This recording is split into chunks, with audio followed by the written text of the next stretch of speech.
Dear students, अब हम कुछ क्वेश्चन कवर करने जा रहे हैं जो रीजनिंग बेस्ड हैं, जैसे आपसे एग्जाम में पूछे जा सकते हैं। Relevant to group 15 elements. ये आपको अपने नोटबुक में नोट करने हैं। First part of explain the following. Nitrogen exist as diatomic molecule but other member exist as tetraatomic molecule. इसका रीजन क्या है? Nitrogen due to small size can form p pi bond, so exist as diatomic molecule, but other member due to bigger size can't form p pi bond। जो pi bond है वो छोटे size के atom के बीच में ही बनता है, जैसे नाइट्रोजन नाइट्रोजन बना सकते हैं, नाइट्रोजन ऑक्सीजन बना सकते हैं, सल्फर ऑक्सीजन। अगर बहुत बड़े एटम हो जाएं, सल्फर सल्फर आपस में पाई बॉन्ड नहीं बनाएंगे, तो छोटा एटम जरूर प्रेजेंट होना चाहिए। तो हमारा आंसर क्या होगा? Nitrogen due to small size can form p pi bond, so exist as diatomic molecule, while other member due to bigger size can't form p pi bond, so exist as tetraatomic molecule। Group 15 element जो भी हैं उनको अपनी valency को satisfy करने के लिए 3 bond बनाने हैं।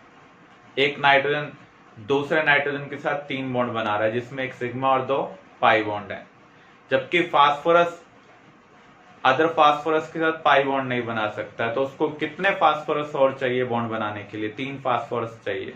इसका मीनिंग उसका जो मॉलिक्यूल होगा वो क्या होगा? टेट्राएटॉमिक होगा।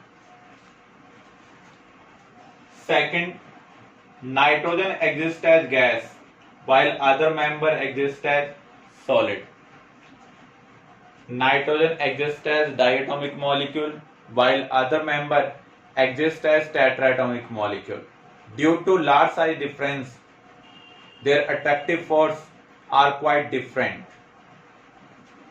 Nitrogen due to weaker van der Waals forces exist as gas, while other member due to stronger van der Waals forces exist as solid.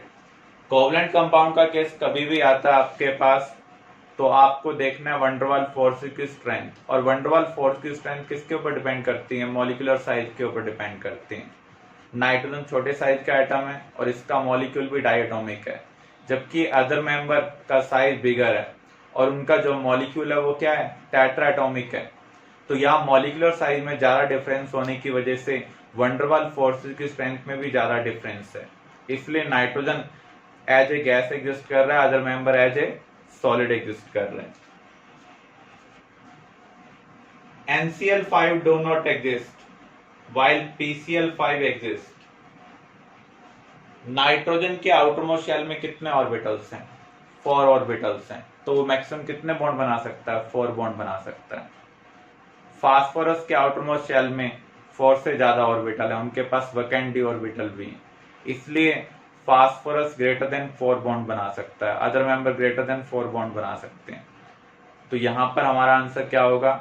Nitrogen due to absence of D orbitals can't form 5 bonds, so NCl5 do not exist, while phosphorus due to presence of vacant d orbital can form 5 covalent bond. जो इसका एक paired electron होगा उसको promote कर देंगे 3s से 3d के अंदर। अब इनके पास 5 अनपेयर्ड इलेक्ट्रॉन है, तो यहाँ पर फास्फोरस 5 क्लोरीन के साथ कोवेलेंट बॉन्ड बना सकता है, इसलिए PCl5 एग्जिस्ट कर रहा है। N2 and Cn negative are isoelectronic, but Cn negative is more reactive। इन दोनों के पास इलेक्ट्रॉन कितने हैं? 14 इलेक्ट्रॉन है। दोनों का बॉन्ड ऑर्डर कितना है? 3। अगर बॉन्ड ऑर्डर सेम होता तो रिएक्टिविटी भी सेम होनी चाहिए, लेकिन यहाँ पर जो साइनाइड आयन है वो ज्यादा रिएक्टिव है। उसका रीजन क्या है? एक्चुअल में साइनाइड के अंदर En डिफरेंस प्रेजेंट है, बॉन्डेड एटम सेम नहीं है, तो इसके अंदर जो बॉन्ड्स होंगे वो क्या होंगे? पोलर बॉन्ड होंगे। तो इसका आंसर क्या होगा? Cn negative is more reactive due to presence of polar bond। Fifth part, NF3 do not undergoes hydrolysis while NCl3 undergoes hydrolysis. Hydrolysis की कंडीशन क्या है? या तो सेंट्रल एटम के पास या फिर सराउंडिंग एटम के पास वैकेंट ऑर्बिटल होने चाहिए। NF3 के अंदर ना तो नाइट्रोजन के पास वैकेंट ऑर्बिटल है, ना ही फ्लोरीन के पास वैकेंट ऑर्बिटल है, इसलिए उनका हाइड्रोलाइसिस नहीं हो रहा है। NCl3 के अंदर क्लोरीन के पास वैकेंट d ऑर्बिटल प्रेजेंट है, तो वो अपने ऑक्टेट को क्या कर सकता है? एक्सपेंड कर सकता है, इसलिए NCl3 का क्या हो रहा है? हाइड्रोलाइसिस हो रहा है। तो हम क्या राइट करेंगे? इन NF3 neither nitrogen nor fluorine have vacant orbital, so it do not undergoes hydrolysis. But in NCl3, due to presence of vacant orbital on chlorine, it can undergoes hydrolysis. White phosphorus is highly reactive while nitrogen is chemically inert. अगर हम white phosphorus की structure को देखें,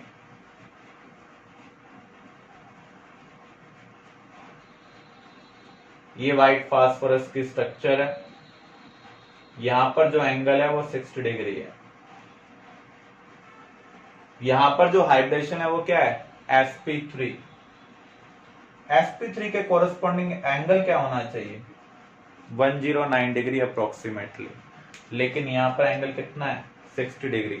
जब हम expectation से ज्यादा deviate करते हैं विद रिस्पेक्ट टू एंगल, तो वहां पर एक स्ट्रेन क्रिएट होता है, उसे हम क्या बोलते हैं? Angle strain. तो यहां पर हाई एंगल स्ट्रेन प्रेजेंट है।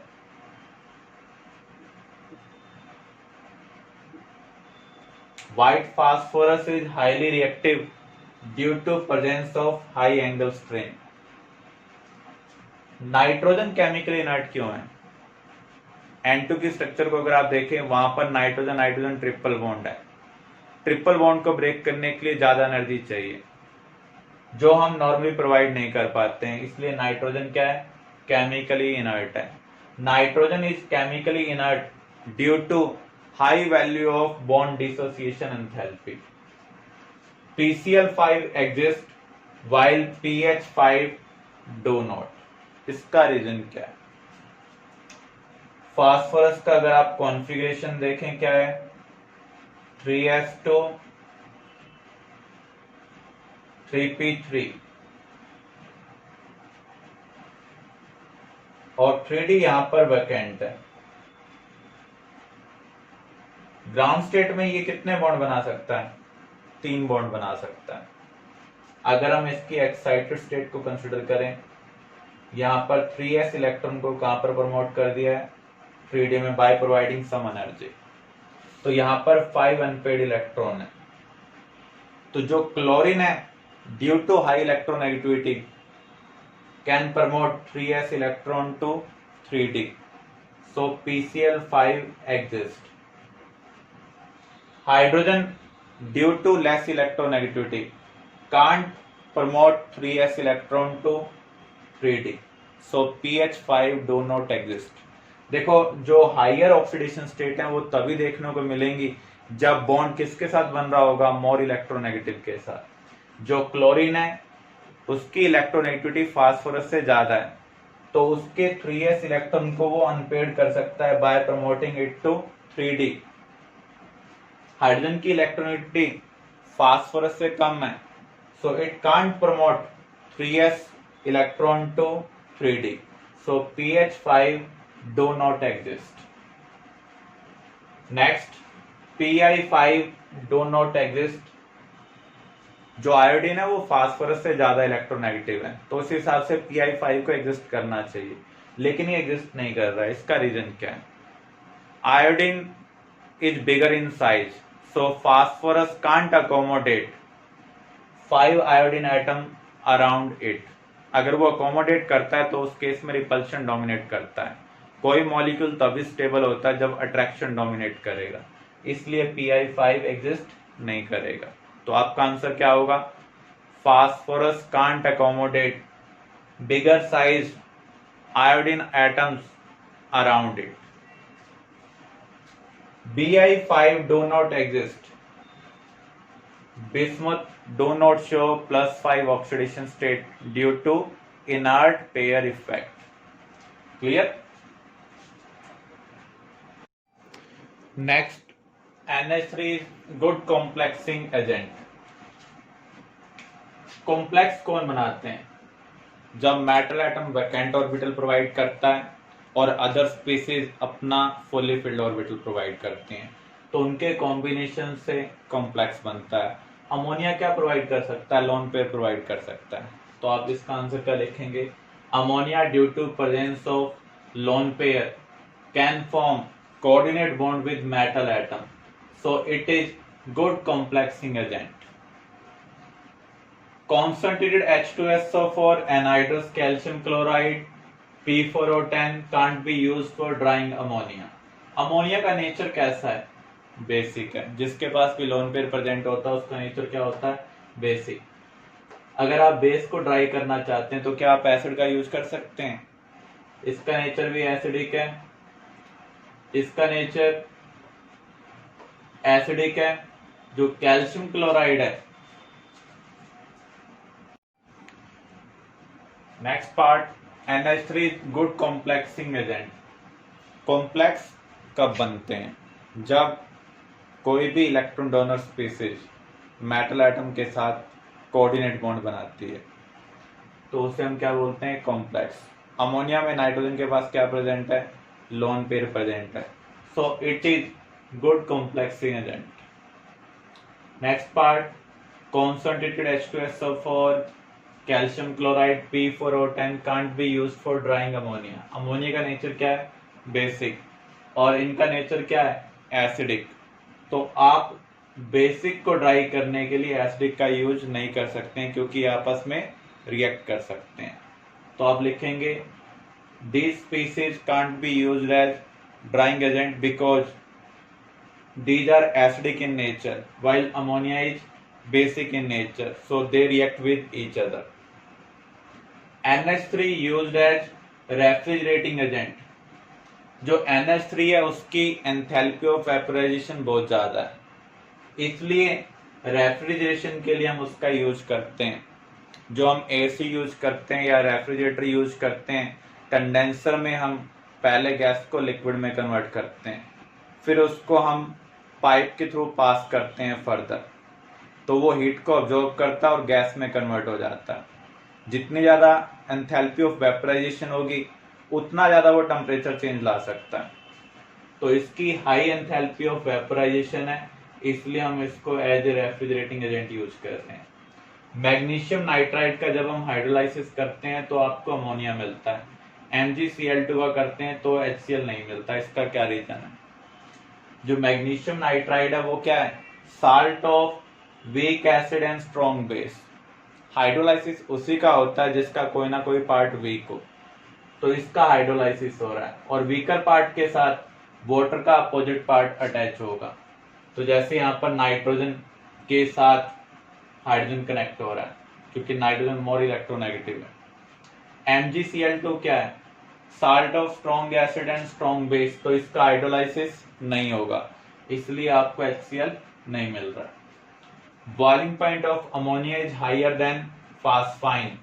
देखो डाउन द ग्रुप हाइड्राइड का जो बॉइलिंग पॉइंट होता है वो इंक्रीज होता है. एक्सेप्शन किसकी वजह से आते हैं? जब इंटरमोलिकुलर फोर्सेज H बॉन्डिंग हो जाए. In ammonia due to presence of H bonding boiling point of ammonia is higher than phosphine. Ammonia का जो बॉन्ड एंगल है वो फास्फाइन से ज्यादा है. इसका क्या रीजन है? जब हम डाउन द ग्रुप मूव कर रहे हैं तो उस केस में सेंट्रल एटम का साइज इंक्रीज हो रहा है, तो बॉन्ड लेंथ भी क्या होगी? इंक्रीज होगी, जिसकी वजह से बॉन्ड पेयर की जो डेंसिटी है वो कम हो रही है. अगर डेंसिटी कम होगी तो रिपल्शन भी क्या होगा? कम होगा, इसलिए bond angle down the group क्या हो रहा है? डिक्रीज हो रहा है. तो इसका आंसर क्या होगा?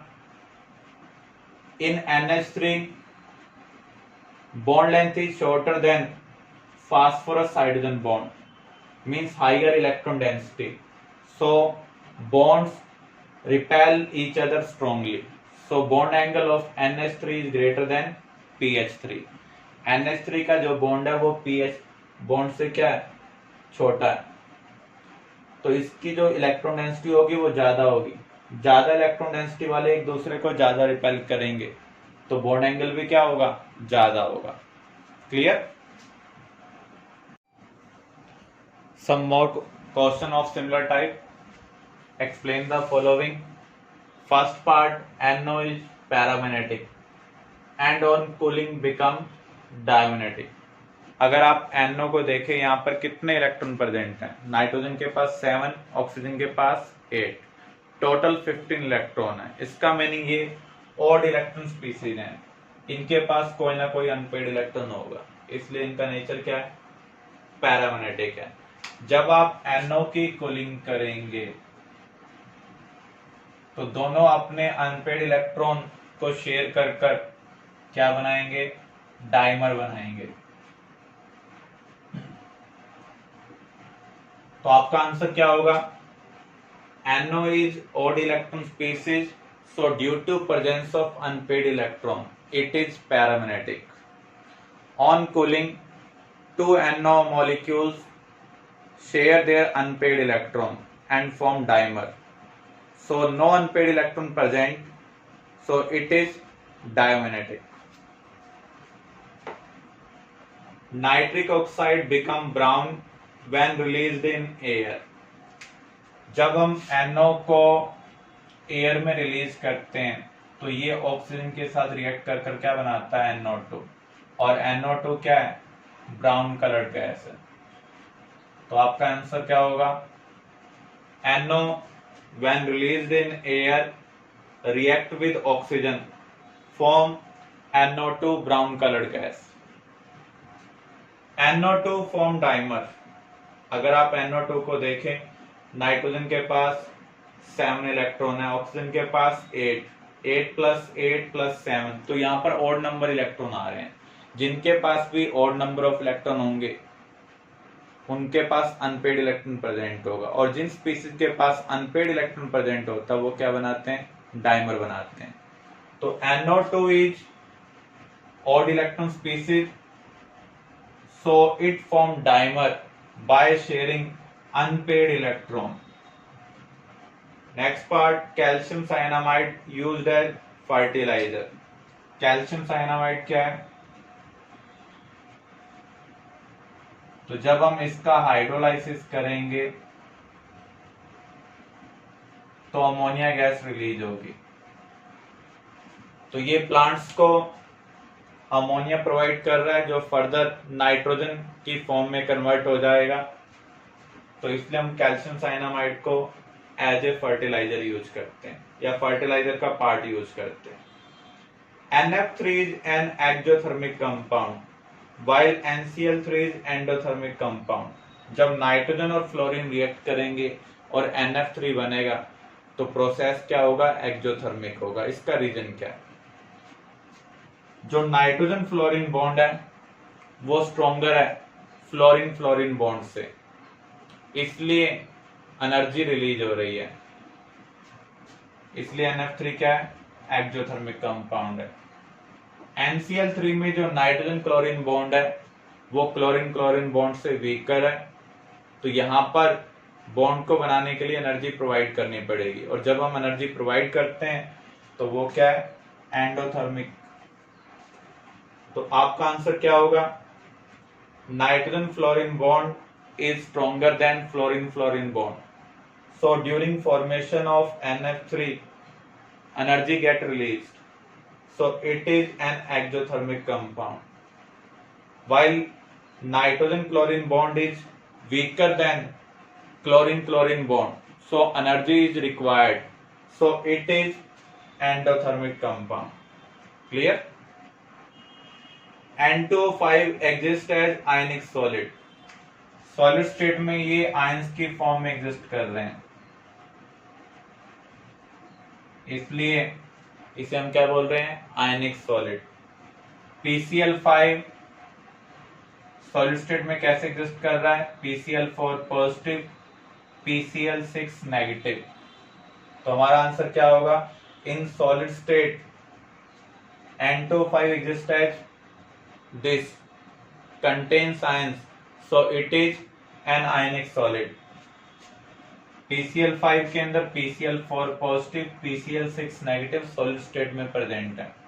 तो यहाँ पर आयंस प्रेजेंट है, इसलिए हम इसको क्या बोल रहे हैं, आयनिक सॉलिड। PbBr5 कैसे एग्जिस्ट कर रहा है, PbBr4 पॉजिटिव, Br नेगेटिव, तो यहाँ पर भी आयंस की फॉर्म में एग्जिस्ट कर रहा है, इसलिए ये क्या है, आयनिक सॉलिड है। All the bonds in PCl5 are not equivalent. PCl5 की स्ट्रक्चर क्या है, यहाँ पर 5 बॉन्ड पेयर है, लोन पेयर निकालेंगे तो यहाँ पर कितने आ रहे हैं, 0। तो PCl5 की जो ज्योमेट्री है वो क्या है, ट्राइगोनल बाई पिरामिडल। तो यहाँ पर 3 इक्विटोरियल बॉन्ड है, 2 एक्सियल बॉन्ड है। यहाँ पर एंगल सेम नहीं है, इधर 120 डिग्री है, इक्विटोरियल और एक्सियल में एंगल कितना है, 90 डिग्री। जिसका एंगल कम होता है वो बॉन्ड लॉन्गर होगा। तो यहां पर हम कहेंगे in PCl5 3 equatorial and 2 axial bonds are present. Axial bond are longer than equatorial bond, so all the bonds in PCl5 are not equivalent. Next part, PCl5 on heating give PCl3 and Cl2. PCl5 contains 3 equatorial bond and 2 axial bond. Axial bond are weaker than equatorial bond. So on heating, axial bond get broken. So PCl5 on heating gives PCl3 and Cl2. तो यहाँ पर अगर हम axial वाले bond तोड़ दें तो क्या बच जाएगा, PCl3 बच जाएगा। जो बॉन्ड तोड़े हैं वो क्लोरीन एटम आपस में कंबाइन हो जाएंगे, क्या बनाएंगे, chlorine molecule. HNO3 is an oxidizing agent while NH3 act as reducing agent. यहाँ पर हम नाइट्रोजन की ऑक्सीडेशन स्टेट देखते हैं, यहाँ +5 है और यहाँ पर क्या है, -3। नाइट्रोजन की मैक्सिमम ऑक्सीडेशन स्टेट क्या है, +5, मिनिमम क्या है, -3। जो हाईएस्ट ऑक्सीडेशन स्टेट वाले हैं वो किसका काम करते हैं, ऑक्सीडाइजिंग एजेंट का, और जो मिनिमम ऑक्सीडेशन स्टेट वाले हैं वो किसका काम करते हैं, रिड्यूसिंग एजेंट का। और जिनकी ऑक्सीडेशन स्टेट इंटरमीडिएट होगी वो दोनों का काम कर सकते हैं, ऑक्सीडाइजिंग का भी और रिड्यूसिंग का भी। तो आपका आंसर क्या होगा, in HNO3 nitrogen is in maximum oxidation state, so it act as oxidizing agent, while in NH3 nitrogen in minimum oxidation state, so it act as reducing agent. Next part, nitrogen can't show covalency greater than 4. Nitrogen के outer shell में कितने orbitals हैं, 4 orbital हैं। तो ये maximum कितने bond बना सकता है, 4 बॉन्ड बना सकता है। तो आपका आंसर क्या होगा, nitrogen due to absence of d orbital can't form more than 4 bond, so its covalency can't be greater than 4. R3PO exists while R3 and double bond or do not. यहां पर अगर हम देखें फास्फोरस 5 बॉन्ड बना रहा है, phosphorus 5 bond बना सकता है due to presence of vacant d orbital, ये अपनी कोवेलेंसी 5 शो कर सकता है। Nitrogen due to absence of d orbital can't show covalency 5, so R3 and double bond O do not exist. CH3N is pyramidal while SiH3 thrice N is trigonal planar. तो यहां पर अगर हम देखेंगे nitrogen के साथ 3 कार्बन वाले bond है और एक लोन पेयर है, 3 बॉन्ड पेयर, एक लोन पेयर, तो इसकी ज्योमेट्री क्या होगी, पिरामिडल होगी। अगर हम इसको देखें, नाइट्रोजन के पास लोन पेयर प्रेजेंट है लेकिन सिलिकॉन के पास वैकेंट ऑर्बिटल भी प्रेजेंट है, तो यहां पर बैक बॉन्डिंग होगी। जब एक एटम के पास लोन पेयर हो, उसके नेबर के पास क्या हो, वैकेंट ऑर्बिटल हो, तो उस केस में वो आपस में ऑर्बिटल की ओवरलैप कर कर बॉन्ड बना लेते हैं। इसको हम क्या बोलते हैं? Back bonding. तो जब भी आपको ज्योमेट्री निकालनी हो तो ऐसे लोन पेयर को कंसिडर करना है जो बैक बॉन्डिंग में इन्वॉल्व ना हो। यहाँ पर जो लोन पेयर है वो बैक बॉन्डिंग में इन्वॉल्व नहीं है, तो यहाँ पर 3 बॉन्ड पेयर और 1 लोन पेयर है, इसलिए ज्योमेट्री क्या आ रही है? पिरामिडल। यहाँ पर नाइट्रोजन सिलिकॉन वाले कितने बॉन्ड है? 3 बॉन्ड है। इस लोन पेयर को हम कंसिडर नहीं करेंगे क्योंकि ये बैक बॉन्डिंग में इन्वॉल्व है। तो यहाँ पर 3 बॉन्ड पेयर हैं, 3 बॉन्ड पेयर के कॉरस्पॉन्डिंग ज्योमेट्री क्या होगी? Trigonal planner. जो वेस्पर थ्योरी हमने केमिकल बॉन्डिंग में स्टडी की हुई है उसको आपको अच्छे ढंग से रिवाइज करना है, क्योंकि स्ट्रक्चर बेस्ड क्वेश्चन इस चैप्टर में पूछे जा सकते हैं। क्लियर?